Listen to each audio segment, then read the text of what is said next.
right, good afternoon, everybody. This is Brian Ramsey, and we are Peace of Mind Radio, and I've got in studio Chris Vaughn and Tad Douglas. Good afternoon. What's going on, guys? So I know we've kind of been out for a couple of weeks. So we just if you're listening to this, we were on sort of a Christmas holiday. So we didn't actually come in studio, and then our producer was out for a couple of days as he's grinning. Anyway, so we're kind of back, and we're finishing up a series we started, and they've been running every week, but we just haven't been out of studio. Right. But we're finishing up a series we've been running, and what we're really talking about is sort of the differences between what advisors believe is important in a relationship and what clients think is important in a relationship. Right? And so before I get to this one, what has been your all's impression as we've gone through this? Sort of what has been your all's impression of what we've been talking about and what your all's experience is when you're talking to clients? Well, I would say my experience with clients is that the research is correct. Yeah. Clients are not necessarily coming in and looking for the types of things that we as advisors have a tendency to think is what they're looking for. What I find amazing about the whole research is just how inverted that is. You know, the things that we expect are the most important to the clients are way down the bottom of the list, at least of the categories in the survey. Right. And the things that we don't think are that important as a group are at the very top of the client's list. That is still just amazing to me. Yeah, almost polar opposites. Yeah, exactly. In a lot of ways. Well, I would agree with that exactly. In that the few clients I've lost over the years had nothing to do with the performance. It had more to do with just our ability to connect with each other. Yeah. Sometimes I misunderstood or they weren't very clear. Sometimes it just was not a good fit. It had nothing to do with investment performance, which is what most advisors think is the most important. Right. But it's not if we have a good relationship and we're doing we're doing things that are in their best interest that are most important to them. We find that what we do sometimes is much more valuable to clients than we believe it is, because so many of us have been focused on the investments all of our lives, especially an older guy like me who's been in the business a long time. Yeah, don't you think that, and we sort of we've been very staggered in our entrance into this business, right? Tad, you've been in it for a long time. I've been in it longer than you, and you've been in it for a while, but not as long as the two of us. So. Correct. He's gesturing to me and then Chris. Yeah, well, that's true. Yeah, that's right. You'll see it on the audio or the video. No, but I think the industry, when you're an advisor and you get into the industry, right, and you're becoming a financial advisor, I think you sort of learn from your older peers, right? Sure. And the industry has been so focused on, especially when I got into business in 2003, it was very focused on selecting the right mutual fund. And so your relationship was really built off fees, performance, the managers of the funds, and I think Vanguard really changed the way our business functioned, because now it's becoming more and more popular to be more index oriented, and I just think the overall experience of trying to select one that's better than the other is really kind of fallen by the wayside. It's become a lot more focused on the other aspects of what we do. But I don't think it was that way 10, 15 years ago. Right? No, you're absolutely right. I was actually reading some research the other day that if you look across all the different types of portfolios that different advisors can put together, the difference in performance over a long period of time is not that significant. That's right. But where the big differences are, where the real money is made by the client, is not in what you make, it's in what you save because of the fees that the advisors are charging. So in order for the advisors to be able to charge a reasonable fee, it's what are the other things that the advisor or the planner is bringing to the table for the client, the things other than the investment management. And Sure. That's where the financial planning part, I think, really comes in. Yeah, and I'd say now, if you're a new advisor or any of the new advisors that are coming into business, they're growing up in this world of it's planning based, which sort of leads to what we're talking about, right? Yeah. So what's kind of brought us to this is like we mentioned earlier, this is sort of the last segment of a series we've done, and this came out of a research project that CEG Worldwide did, and you can look this up. I think I actually may even noted it, but Russ Price, David, I'm not even going to try to pronounce that last name, Cultivating the Middle Class Millionaire. That was the project and the story, or the research paper that brought about what we're talking about. And what we're talking about, if you haven't heard, go back to, if you haven't heard this, you should go back over the last 4 or 5 weeks. Sorry, go to our website. You can go to familywealthplanningpartners.com or peaceofmindradio.com, and you can get to our website. Just click on the radio button. You'll see all the shows, last 4 or 5 shows. And so we started out basically walking through the different aspects of this report, which was, the report had, I don't know what, a couple dozen, or there's a dozen or like 15 that, or so different topics, and it asked financial advisors to rank where they thought was most important to least important. Not that they're not important, but just of those, the number 1 to number 12 or whatever it was.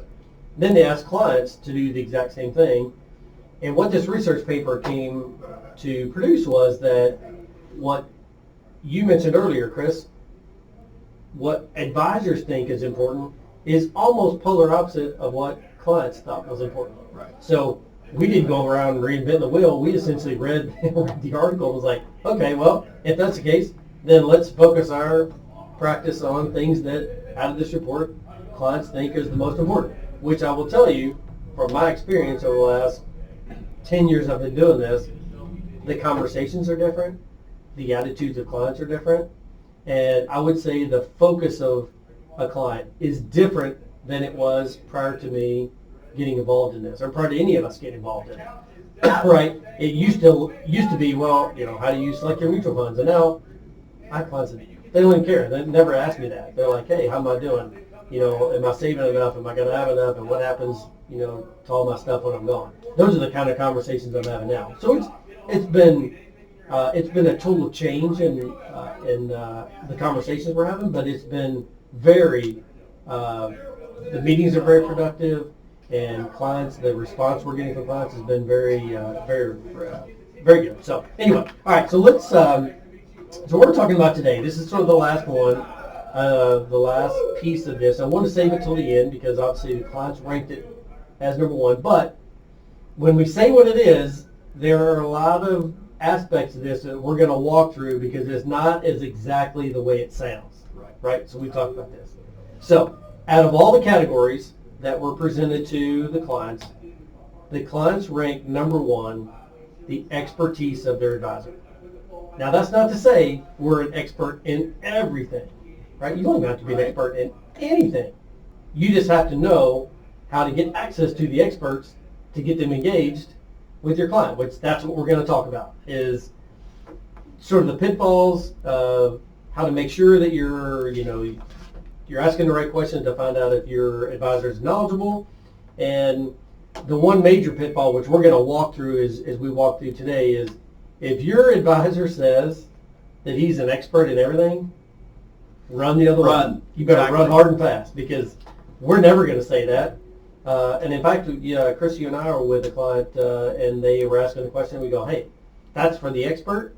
And by the way, that's somebody we're going to bring in on this relationship, because that's not a question we're prepared to really answer.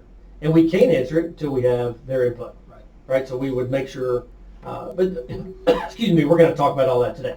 So that's what we're talking about, is sort of the expertise of a client, or I'm sorry, expertise of an advisor. And that's really, but it's really more so, they want to make sure that we know what we're talking about, right? That we can give them the proper advice. I think that's really where they're looking for. Mm-hmm. Oh, yes. All right, so we got a couple minutes for the first break, but why don't we, each of you guys sort of give your thoughts on when it comes to the expertise of advisor, and I'm using air quotes so you really can't see me, but if you're watching the video, you can see me. Sort of give your thoughts on what you think that means to your clients. Well, I think that the first part of this is true with any survey. It depends on what expertise means to the people who are actually completing the survey. Exactly. So you had an interesting point a minute ago. To have an expertise does not mean you're an expert. It's what level of expertise do you have. So what is it that the client is seeing in it as an expertise? And that's where you have to look at, and we've got some notes here on some different fields and professions where you might consider an expertise, some of the things that you might want to look into. What kind of education does an individual, an advisor, have in a general education? Right. What type of education do they have that's highly specific to our industry? What type of designations do they have? What do those designations mean? How rigorous are they? Things like that. I think that's what you should use in order to define an expertise. Yep. Ted, got about 30 seconds. You got anything? And then you follow up on this. I would look at it a little bit differently, because I think what expertise means is, the importance of expertise is how it's applied for the individual we're working with or the families we're working with. They don't care how knowledgeable we are if it's not appropriate to their situation. That's exactly. I had a client a number of years ago. He said, well, we're hiring you because you're the best there is. I said, I'm not the best there is, but I think I'm the best for you because I understood his situation. Yeah, that's right. All right, cool. Let's take a quick break. We'll come back in a couple of minutes and we'll continue our conversation. This is Peace of Mind Radio on Talk Radio 1080. Be right back. All right. It is Peace of Mind Radio, and I am Brian Ramsey, and Chris Vaughn and Todd Douglas are joining me. And by the way, if you are catching us and you're on your way to lunch, I always say Mexican restaurant, which I know I'm going to, let's say a Chinese restaurant this time. All right. All right, cool. Well, we know on Sunday it's not Chick-fil-A. Very true. This is a good point. All right, so we're not going to, all right, so we're saying on your way to a Chinese restaurant or whatever. Anyway, so if you're hearing us for the first time or you are a regular listener to our program and you want to catch anything we've done previously, make sure you go to our website, peaceofmindradio.com. You can call us 502-233-9800. And but also, if you want to listen to, we each do a podcast that's affiliated with our site. So if you want to check those out, we're actually, by the time this airs, we may actually have a new site that has everything on there. But we're redoing that. We're going to have links to everybody's podcast, which is kind of cool. So the podcasts are shorter versions of the radio show, 3 to 5 minutes or so. We have a little bit longer one. I think, Chris, you, some of your team, you actually are interviewing business owners and that sort of thing. That's kind of we're just putting that together, but that's exactly what it is. Bringing in local business owners, Yep. asking them, what makes your business tick? Why does it work? Yeah. What are the kind of failures that you've dealt with, and how did you overcome those? Yeah. Things like that. Yeah, it's going to be Should be pretty cool. interesting. Yeah. And I've actually, I've talked about maybe doing a couple myself. I think it's a cool idea. So anyway, we're going to be promoting those over the next several weeks, so tune into those. But all right, so at the end of last segment, we were talking about being an expert in our field. And it's not always that an expert means that you have time in your field. It doesn't always mean that you have you went to the greatest college. It doesn't mean any of that, right? So different, and to Tad's point, you don't necessarily have to be an expert to be the right advisor to a client. It depends on what they're looking for and how well they get along with somebody too. I mean, that's important too. So I think the smartest people in our business are generally people who are terrible talking face to face with somebody because they're so smart they can't put it in words that people understand. yeah, and then I mean, absolutely. So all right, so let's do this. Chris, you brought up something at the end of the last segment. So why don't you expand on that, or maybe it was over the break. I can't remember. Anyway, why don't you talk about just the experience you have in the business, not you specifically, I'm talking about a general advisor How you claiming, oh, I'm an expert because I've been in the business for 20 years. Well, okay, so, and Tad actually brought up a good point about that during the break. You talk about somebody that's got a lot of experience in their field, you have a tendency to think that's a good thing. But Tad said in all the time that he's been in this business, he has morphed the way that he goes about doing it, 5, 6, 7 times? At least 5 times in the last 20 years. And I think that's a very healthy thing because things change. The people that scare me are the ones who keep doing it the same way over and over and over again. And I'm a fan of an old quote, Bobby Bowden. If you're not a Florida State fan, nothing personal, I'm not either, but I love Bobby Bowden. And I remember him making a quote one time. He said, "I have nothing against change. I like to win too much." And I think that goes back to what Tad was talking about. Our industry, like everything else, changes. There are better ways to do things. We're always constantly learning and educating ourselves, so we should be changing with it. when you've got somebody that's got lots and lots of experience, if they haven't changed as time's gone along, I would count that experience as a bad thing. Yeah, I think one of so as you guys, if you're a long-time listener of the show, you know that I flip property on the side, just as for fun. And I have certain contractors I call on a regular basis. And it's been a number of years ago. I needed some hardwood floors resurfaced, and the guy that I normally go to, who's a great guy. And by the way, if you want his name, call me. I'll give you off the air. I'm not going to promote his business on here. But anyway, he's a great guy, does great work. But he was tied up on a long-term project, and he's like, hey, I just need to get these floors redone. So I literally called this guy. I said, hey, I've been in business for 25 years or whatever it was. I'm like, well, this dude's got to be pretty good, right? Terrible. He was terrible at what he did. But Why was he terrible, though, with all that experience? He just wasn't a very good hardwood floor guy, right? Come to find out, he was working for someone and had done that for a number of years, and then said, oh, well, I can do this on my own. And he was terrible at running a company, but was probably decent at actually doing the work. Right. But wasn't that good at, the floors we actually had to have redone. Long story, but so again, that's an example, probably a bad example, but I hope you get it, that even though you've been doing something for a long time, doesn't necessarily mean that you're great at it and that you're an expert at it. Right? I think that's kind of the point. Now, that's not to say that people who have a lot of experience are not good at it. There's some people that have a lot of experience in their field and truly are experts. Oh, absolutely. You just have to ask the questions, and you have to, dig into it a little bit. Yeah, and I think it's a fair question. We, several weeks ago, we did a whole series of podcasts, and we actually did a couple radio shows, and we talked about questions you should ask your financial advisor, or questions that if you're going to interview an advisor, questions you should be asking them. And one of them is you need to ask them, what do they specialize in? Right? What is it that what do you enjoy doing? What are your passions?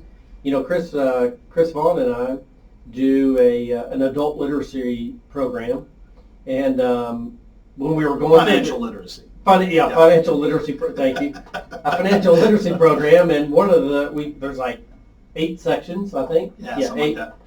And we sort of went through. We were sort of dividing up the different sections, and I said, hey, here's 2 or 3 sections that this is kind of my passion in the business. Right.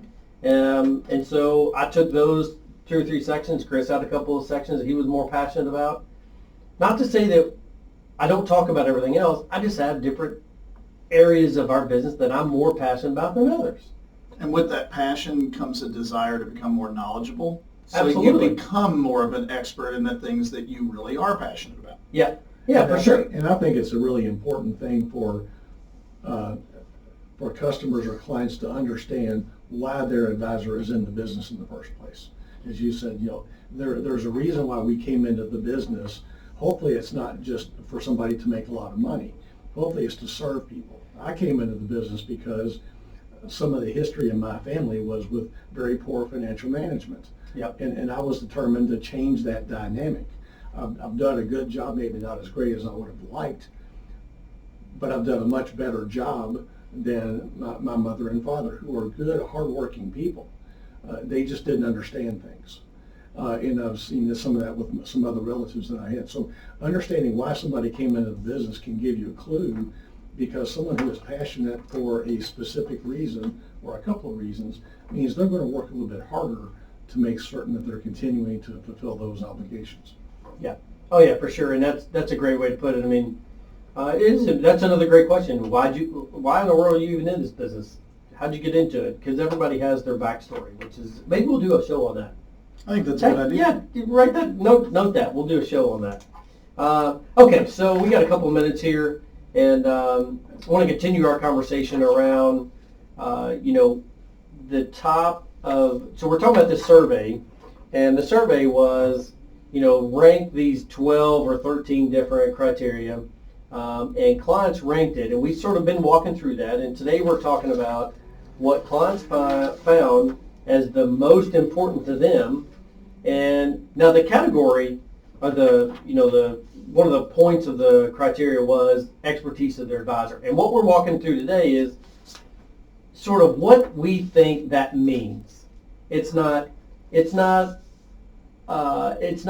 just not one general statement. I think it culminates a lot of different things, because when a client reads that, I think they read that as a lot of different things, not necessarily, it doesn't mean they have an accreditation after their name. It doesn't mean that they've been in business 30 years. It doesn't mean, I think they come to it thinking, okay, I'm looking for X. I want to get this question answered.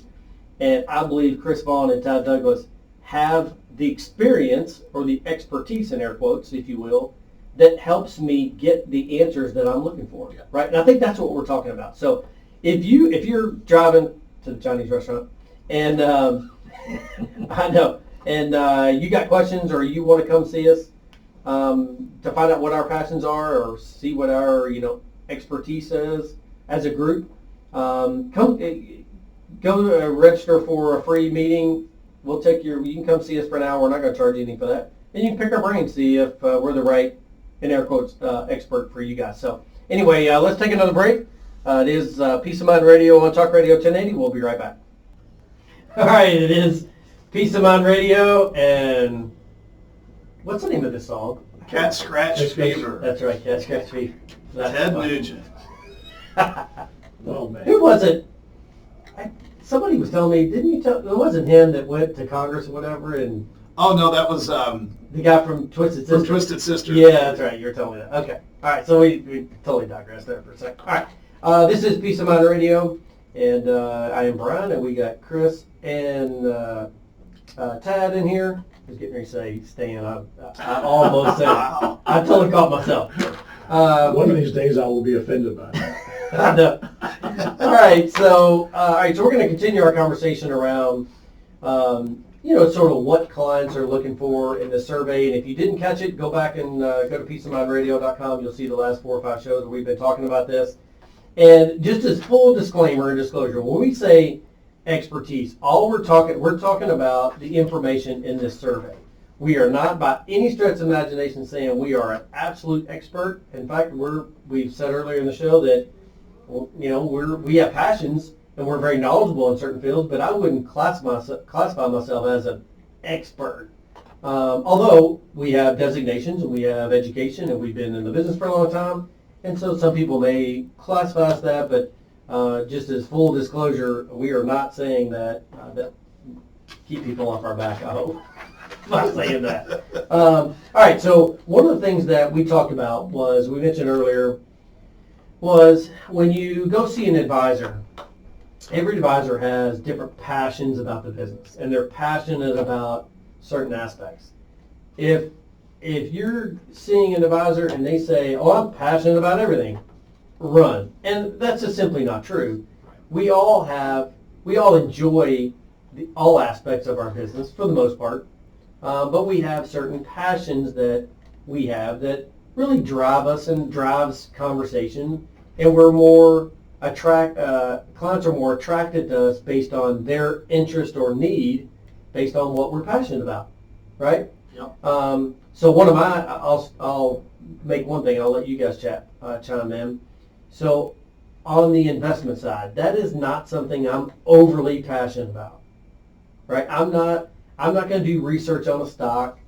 I'm not going to do research on a mutual fund. That's just not what I'm passionate about, right? I don't find that very interesting.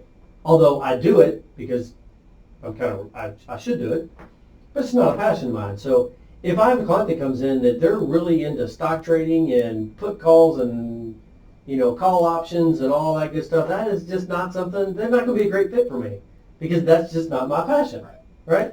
So Chris, we'll start out with you. Why are you in the business? What's your passion in this business? Well, why I'm in the business is a long thing. I think it's a great idea to do a show on that, because I think we can all talk for quite some time. Yeah, I agree. But a passion that I have on my particular team, I am our team specialist on any product solutions that involve insurance or annuities. And the reason why I'm that specialist on our team, the reason why I'm passionate about that, is because those things are misused in our industry time and time again. And it's very important to me to find out the right types of things, the right usage of them, so that it actually does benefit the client to the best that I possibly can. It's a passion because I've seen it done wrong. So many times I've had to fix a lot of these problems, and it upsets me. I want to see people taken care of. So I become very passionate about those types of things. Yeah, and I would say that you're sort of the kind of go-to insurance. But we all do insurance, right, Ted? You and I do it. Sure. And we'll let you jump in here in just a second. But you're really the specialist for our entire team, right? Yeah. So there are 6 of us in our office, and so when you hear us talk about our passions, it's something that I know about it, and Tad knows about it, and we can speak intelligently about it. But we can go to Chris and say, hey, Chris, I've got this situation. Does this make sense? I'm, talking about this particular solution. And we can lean on you because that's sort of your passion field, right? Exactly. And you may say, hey, there's another solution. You might try this, right? Exactly. That's the point. All right, Ted, what about you? When I first got into business 32 years ago, it was because I really enjoyed learning about mutual funds, and I worked for a mutual fund company. But in the 90s, we had a couple of my family members who were in nursing homes. These were aunts. And I also saw some mistakes that my father and my mother and father made. But I had 2 aunts. One of them allowed me to work with her on her investments, the other did not. And they left their money, when interest rates were coming down, she left her money in short-term CDs. She ran out of money and ended up in a nursing home on Medicaid. Yeah. The other aunt allowed me to work with her and manage her funds. And they started out with about the same amount of money, spent about the same amount of time in a nursing home, and she left an inheritance for my mom and a few other people. So I saw how important it is to do planning. The other thing that has impacted me a great deal is when I first got out of college, most companies were still offering pensions to their employees. But especially in the 80s and 90s, we saw fewer and fewer companies using those pensions. So retirement planning has become so much more important, and which is why I pursued a retirement planning designation. Right. So that's kind of my background on why I do what I do. Yeah. Yeah, so I would say when I first got into business, when I started with a major wirehouse, but it was basically cold calling. I mean, let's be honest, that's all I did for 2 years. I was pretty good at it, believe it or not. And ironically, I still keep my final cold calling list of when I would call people. I still have it as a reminder to say, remember where you got started. You literally were sitting in a cube, smiling and dialing. I did it for 8 hours a day, 5 days a week for 2 years. And ironically enough, I was pretty good at it, but that's a whole different story.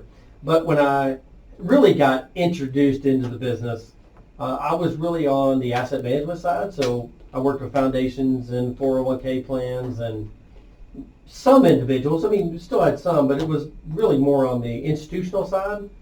And then I slowly got involved on to the individual side. And then I really spent the last 10, 12 years of that working on the individual side, because I went back and got my CFP. The bank I was with said, hey, this is something you want to go do, we'll pay for it. And I'm like, call me, I'm there. And so as I was going through the CFP, I really saw the importance of estate planning and making sure you're doing life insurance the right way. And that sort of evolved. So the estate planning piece, the cash flow analysis, so the wealth planning piece of it became sort of a passion of mine, and that's really where I work with. So when a client comes in, we pretty much say, you're going to do a wealth plan. And then that plan becomes all this other information that we gather from it.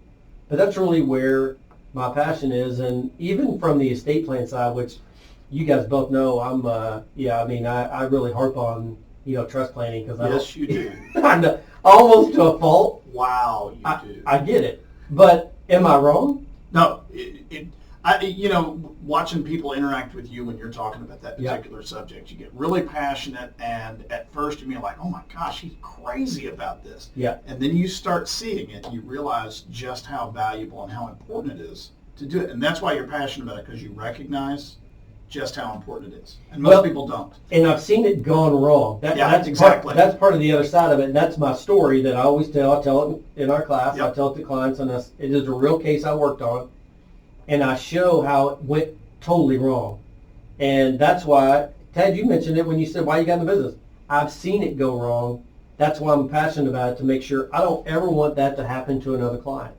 And so that's why I'm so passionate about it, even to the point to where, recently, I'd say in the last 2 years, we're really getting more and more involved in advanced estate planning, which is, we've had somebody on, we had an estate planning attorney on. It's been several months ago, maybe a year or so ago, we talked about Medicaid planning, right? So that's more of a super advanced estate planning, but it's something that I think is, it's a conversation that most advisors don't have with their clients because they don't understand it and they don't see the need. But when you involved with clients that you see them run out of money when they get in a nursing home, and all of a sudden their kids are having to make these, make payments, and kids are struggling, but now they're having to take care of mom because they want mom to be taken care of in a nursing home. And you're like, yeah, if you just do the planning in advance, you can take care of things. How many? Yes, we got about a minute here. How many clients have you guys walked in that you've met for the first time, and the one thing they say is, I don't want to go to a nursing home, which everybody says that. Right? I mean, nobody desires to do that. Of course not. We get that. But the second thing they say, I don't want to be a burden on my kids. Oh, yes. Right? Yeah. I hear that all the time. time. I mean, pretty much forever. I don't want to be a burden on my kids. Okay. Well, if there's advanced planning that you can do that still does everything else you want to do with estate planning, but help offset that potential risk of being a burden for your kids, why would you not do it? Right? There's no downside to it. Well, you got to have the right family dynamic, which that's a whole different. That's a different discussion. That's a whole different conversation. But I think that's where my passion is. I've just seen things go wrong, and I'm trying to make sure that they don't go wrong for somebody else. Right. That's my point. More importantly, you've seen how they go right. And I've also seen them done right. That's exactly right. Yeah. All right. It is Peace of Mind Radio. This is Talk Radio 1080. We'll be right back. Welcome back to Peace of Mind Radio. This is Chris Vaughn along with Tad Douglas and Brian Ramsey. Phone number is 502-233-9800. We've been talking about passions in our industry, and we started briefly getting into different types of designations and how those designations might come from our passions, and how the importance of pairing those things together in a teaming environment. So, Brian, you were talking about your CFP designation, and you got to do it for free, and that's a very expensive one, I know. But I know there's some passions behind why you wanted to pursue that, because it's a lot of work to do it. Yeah, well, to be honest, they said, hey, does anybody want to go get their CFP? We need one in the division we're in. We need a CFP. And I'm like, well, I'll go do it.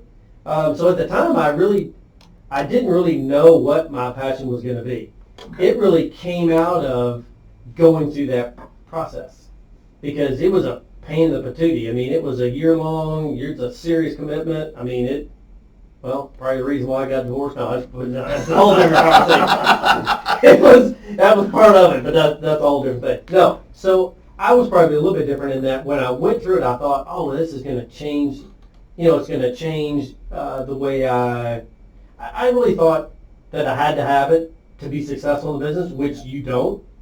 But what I found was going through it, I figured out by going through it what was important, like how important the estate plan was, how important doing insurance the right way. So that's really where, and it sort of developed my passion. And then as I got more involved on the estate plan side, I started to see where clients were failing. I started to see where clients were doing things and somebody would pass away and it would work perfectly. Well, it's never perfect because somebody passed away, but I would see how things work. And I was like, oh my gosh, everything I learned in my CFP, I'm actually seeing it being applied. And that's where I think my passion really started to amp up, is after I got my CFP and, watching it happen in real time with a real client. So that's really where it came from. But I think that's part of the cool thing, the concept that we have amongst our team is that we all have different designations and different passions. And, so, for example, if one of you guys have, an elderly client that is saying, hey, I'm trying to preserve the value of my house. What should I do? You guys come to me and go, hey, here's this situation. You have lots of experience behind it. Let's go talk to this client. I need you in there for this meeting to have this conversation with them, which is why we have this sort of team concept, which is great. And that's one thing that, if you're working with an advisor and he's a solo practitioner, you might just ask a question.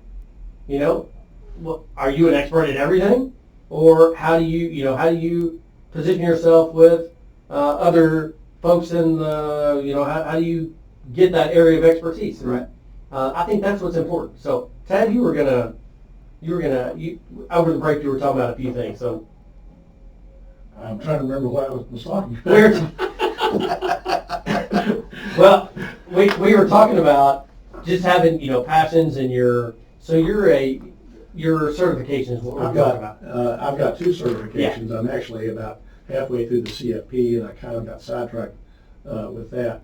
But I've got a certification called the CRPC, Chartered Retirement Planning Counselor, which basically involves retirement plans, whether it's individual or 401k, 403b plans. And as part of, one thing that I think we need to make sure we explain is that as part of any designation we get, there are continuing education requirements. Absolutely. Just to be in our industry, but for every certification we have, because the laws change. We had the Secure Act that was signed a few weeks ago at the end of December, which has changed some of the rules about retirement planning. So it's important that we keep up with those continuing education with the changing laws and trends in the industry. Right. And the other designation I've got is called the Chartered Certified Kingdom Advisor, which is basically from Kingdom Advisors, a group of Christian financial advisors, on how to apply what we read in Scripture about finances. There's more in Scripture about finances in stewarding wealth than anything else, 2,300 verses. And a lot of my clients are very dedicated, committed Christians. So the CKA helps me communicate with them in a way that they can relate to in ways that are important to them on how we be good steward of what we've been given. Yeah, and I think, so Chris, you also have, we talked about this in our financial adult literacy program. There you go, yeah, okay, close enough. So you have a certificate in long-term care. Right. Right? So that's something that, again, if anybody in our group has questions, or we have a client, we're talking long-term care, which I know a little bit about, but I don't know everything about it. Certainly that's a position for you to get involved in that conversation, to say, hey, I have the certification, I do the continuing education, so you're kind of our go-to guy when it comes to long-term care insurance. Right, and Tad actually had that right. With every designation, you've got these continuing education requirements. So I'm not surprised I had it right. No, you got it. It was perfect. It forces you to keep up on the changes in the law, the changes in the types of products that are available, so that you are always having the right types of solutions available to your clients. Going back to what we were talking about in the first segment, where, if you've got somebody who's been doing this for 25, 30 years, and they have not changed the way they do it, something's wrong. Those continuing education requirements force us into keeping up with things. So yes, I've got that. I've got a CLTC designation, which it specifies. And I've said this before. I'm not a big fan of the phrase long-term care because people relate that to an insurance product. I prefer to call it extended care planning. All the things that go along with that, because if there is something that can devastate a good financial plan, it is an extended care situation where you did not have a plan in place or a contingency with how to deal with all that. Yeah, for sure. And then, and we've discussed this before, I'm actually working on WMCP designation, which is kind of a modern take on the CFP, but it incorporates some of the modern insurance strategies, things like that into it, which, as we've said, that's something that I'm passionate about because so many people do them wrong. There's so many, and I'm using the air quotes, financial advisors that basically they just want to take you out to dinner and sell you an annuity. Right. And that's something that we've discussed. I hate that. It's not the right thing for most clients. That one-size-fits-all thing just doesn't work. So I want to be passionate and educated about those types of things so that we can use them when it's appropriate and in the right way. Yeah, so I think the point of what we've been talking about, I got one other piece I want to mention is we are not an expert in everything. And as we've been mentioning, we have our passion points, we have our education, we have our certifications. The one thing we are not, and nobody in our business, well, I can't say nobody, the majority of the majority of advisors in our business, we are not CPAs by trade. We're not, I mean, some of us have accounting backgrounds like you do. Mm-hmm. Some of us are CPAs that actually work on both sides of the fence. And there's some attorneys, but that's not what we do, right?